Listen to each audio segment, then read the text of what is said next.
Un retour sur l'endurance de 4 heures qui s'est déroulé au mois de mars au Vignon. C'est le début de mon second relais. Comme on voit, les conditions climatiques et de piste sont très intéressantes ce jour-là, on y reviendra. À ce moment-là, je crois qu'on est deuxième, me semble-t-il. Je roule avec la famille Chariot et là, alors que j'ai freiné côté droit tout mon premier relais, je décide de tenter côté gauche et le résultat, ça passe de commentaires. Heureusement, j'arrive à ressortir sans encombre et à pas perdre trop de temps. Ça aurait été mon erreur la plus grossière de toute la course. Donc je roule avec les Chariots père et fils, donc j'ai plutôt de la chance parce qu'ils sont tous les deux bien rapides. Les conditions donc il a plu toute la matinée, il a plu aussi pendant les qualifs et en fait pendant toute la course on va alterner entre des moments un peu plus secs, quand même rares, et une espèce de bruine, un petit crachant toute la course, ce qui laisse la piste avec évidemment le nombre de cartes qui roulent beaucoup dans un état gramouillé, on va dire. Totalement gramouillé, c'est jamais détrempé complètement.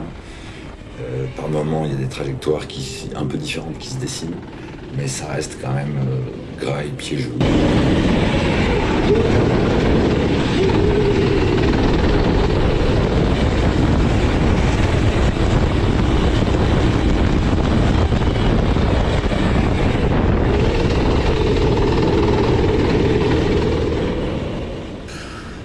Là, c'est intéressant parce qu'en bout de ligne droite, je me suis rendu compte après la course en voyant la vidéo que je faisais pas du tout mes V au même endroit. Normalement, c'est à cet endroit-là qu'il faut aller faire son premier V. Et le deuxième est ici. Voilà. Et là, en fait, j'ai choisi de couper un peu les deux virages, de essayer de prendre une trajectoire rectiligne entre les deux. Je suis pas sûr que c'était optimal. Simplement, durant mon premier relais, en faisant mes V comme d'habitude, je me suis fait harponner dans le gauche et ça m'a mis dans la tête inconsciemment que c'était pas la trajectoire la plus rapide ce jour-là. Donc j'ai passé toute la course à faire mes V décalés et de façon anticipée, comme on le reverra un peu plus tard. En tout cas, les conditions sont vraiment intéressantes. Elles m'ont permis d'apprendre vraiment 2 ou 3 trucs sur le mouillé. Dans le désordre, j'ai vraiment conscientisé que une piste clairement détrempée quand il pleut est pas forcément plus glissante et plus lente qu'une piste gramouillée comme ça. Deuxièmement, j'ai remarqué qu'il existe plusieurs façons pour une piste d'être dans cet état gramouillé.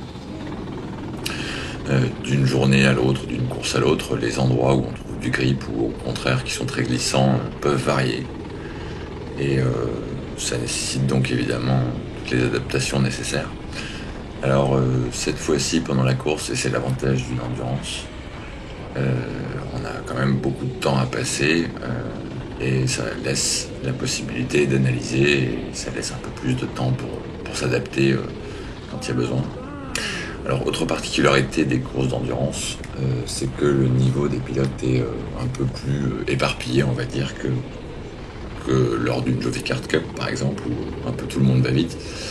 Non, là il y a des gens qui font la course d'endurance vraiment en pur loisir et qui roulent pas souvent par ailleurs. Donc les gens qui roulent pas souvent roulent à peu près jamais sous la pluie. Donc ça crée des différences de niveau importantes sur la piste, des différences de vitesse surtout. Et donc il faut, quand on arrive un peu vite derrière, il faut en tenir compte. C'est à celui qui double de devoir gérer la situation.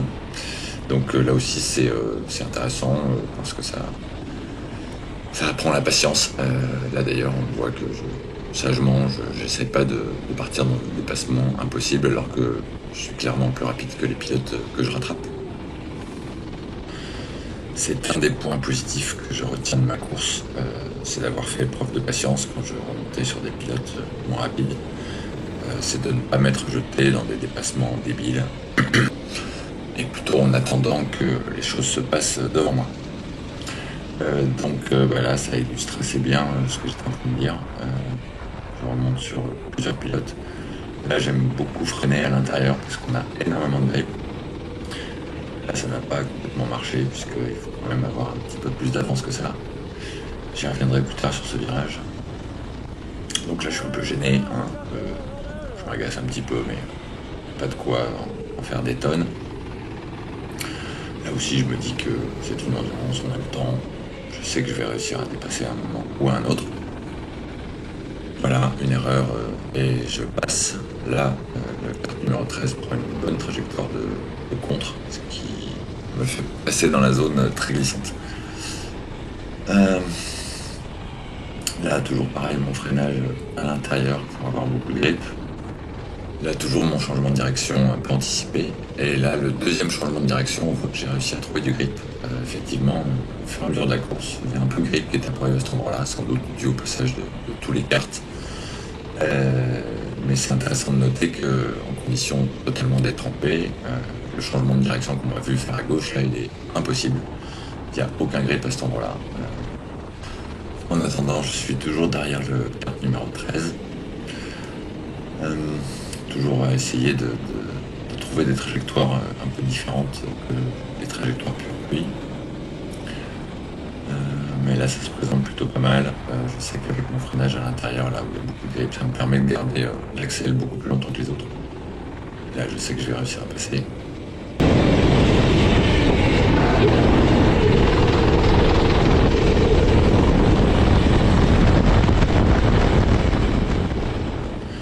Là je remonte sur le kart numéro 15 qui est le coéquipier d'Atim.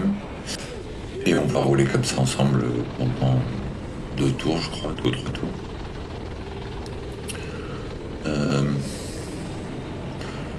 Donc là, à cet endroit-là, la trajectoire, c'est un peu comme une trajectoire pluie.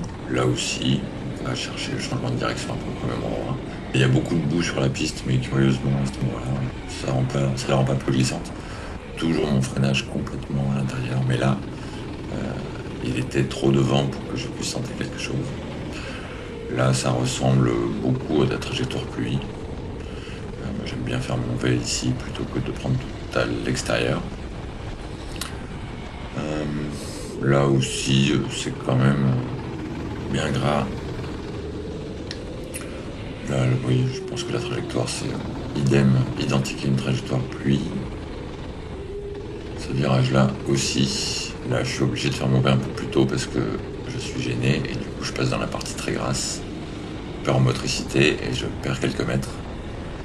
Là, on s'aperçoit que la combinaison freiner à l'intérieur et faire le changement de direction de façon anticipée n'est pas forcément optimale puisque je rattrape pas les pilotes qui sont devant moi, voire même je perds un petit peu de terrain. Là c'était très très grave au freinage. Du coup au bout d'un moment j'ai anticipé le mien et je tournais sur la partie très grasse de la piste, ce qui fait que systématiquement je perdais un peu de terrain sur l'épisode qui me précédait. Là je suis un tout petit peu moins à l'extérieur que quand c'est totalement détrempé. Là je vois que je vais avoir du mal, voilà, je prends un petit pet au passage. J'avais heureusement à peu près anticipé le truc. Là c'est pareil, je fais mon freinage toujours à l'intérieur, mais je sens que ça va être un peu juste. Et voilà, carte numéro 15 a très bien contré. Je suis obligé de faire un V un peu trop prononcé ici. Mais j'arrive à garder la trajectoire intérieure. Et essayer de faire les freins à cet endroit-là, bien que ça soit extrêmement glissant.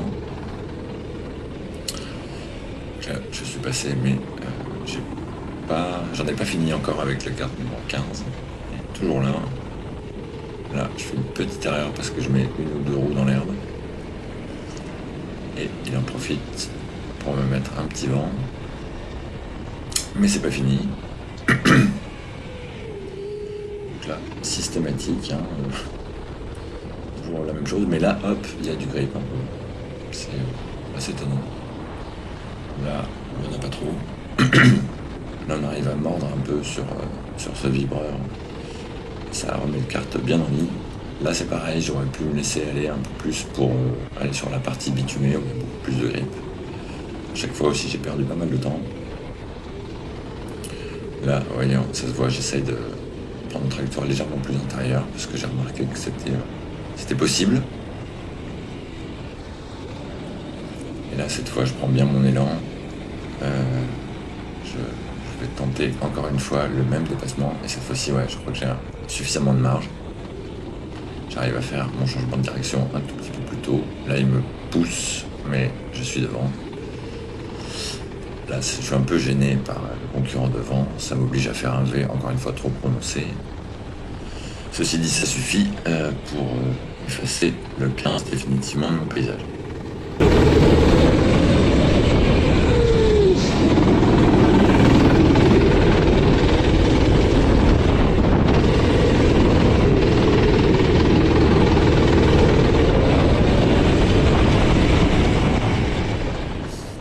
Ici, rien de spécial, juste qu'en mordant sur la bordure, j'ai failli me vautrer bien comme il faut.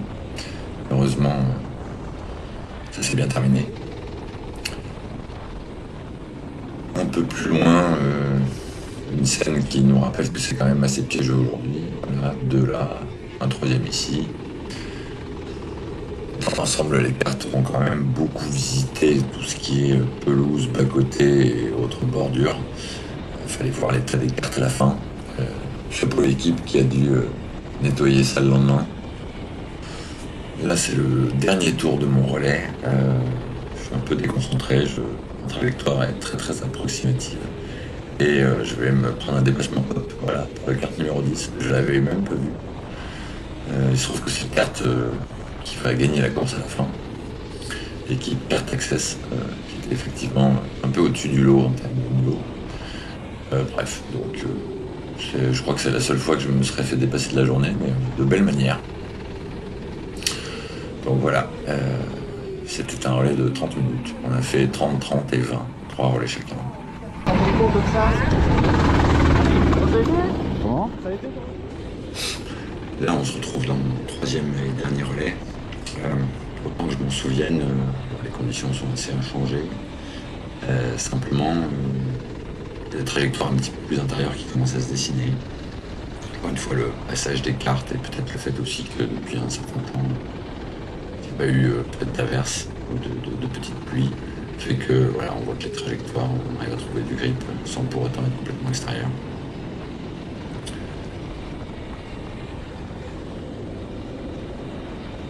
Voilà, j'arrive à rester assez loin de la bordure tout en prenant pas mal de vitesse.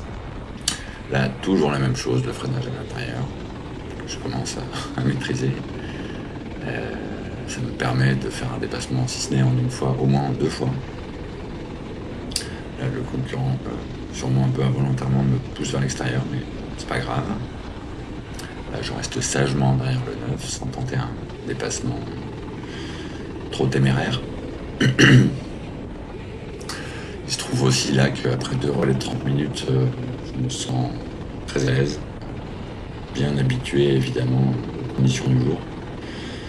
Donc là, c'est plutôt très agréable de rouler, même si on est tout mouillé, hein. Là, on voit que j'ai réussi à trouver une trajectoire plus efficace, un peu entre deux par rapport à l'habitude et par rapport à ce que je faisais pendant la deuxième session. Là aussi, j'arrive à passer plus en ligne avec un kart qui répond un peu mieux. Là, j'essaie d'aller chercher le bitume, trouver un peu de cape, et effectivement, c'est efficace. Un tout petit bump involontaire au kart numéro 13. Là, je le vois sur la droite, je m'écarte un peu quand même. Et ça passe tranquille.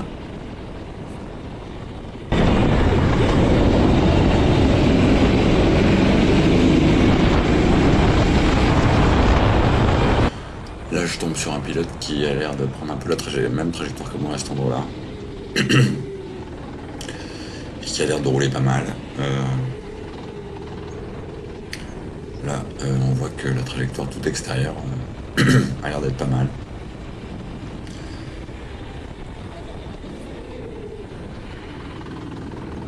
Ouais, là, on voit globalement que ça glisse quand même un tout petit peu moins.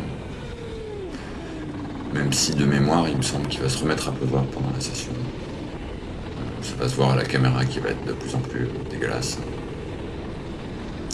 Et là, je fais une petite erreur. Je passe dans la partie qui ne motorise pas et je me retrouve un peu déporté. Sauf que dans l'enchaînement, j'ai un passage plus efficace et je vais réussir à recoller immédiatement.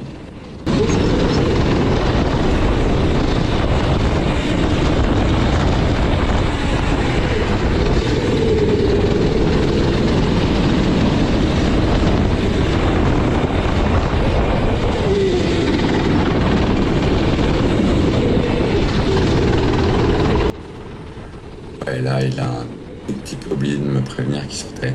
Bon, pas de conséquences.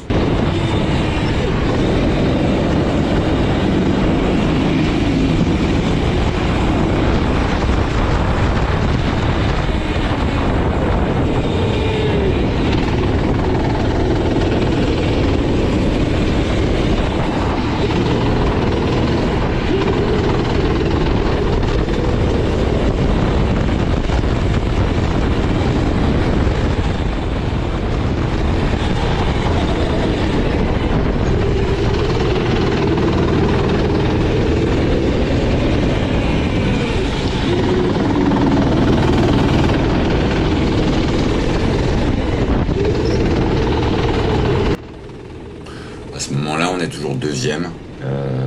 De mémoire, on doit avoir à peu près un tour de retard sur les premiers et à peu près un tour d'avance sur les troisièmes. Et ça va rester comme ça pendant une grosse partie de la course.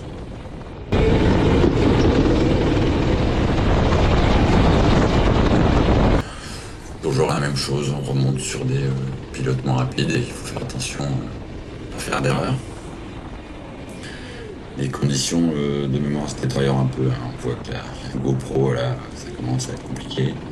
Entre la boue qui est projetée par les autres et puis le crachin, ça fait une espèce de mélasse pas terrible pour les images. Mais je continue à me régaler parce que, encore une fois, parfaitement habitué à ce que demande la piste ce jour-là, je prends beaucoup de plaisir.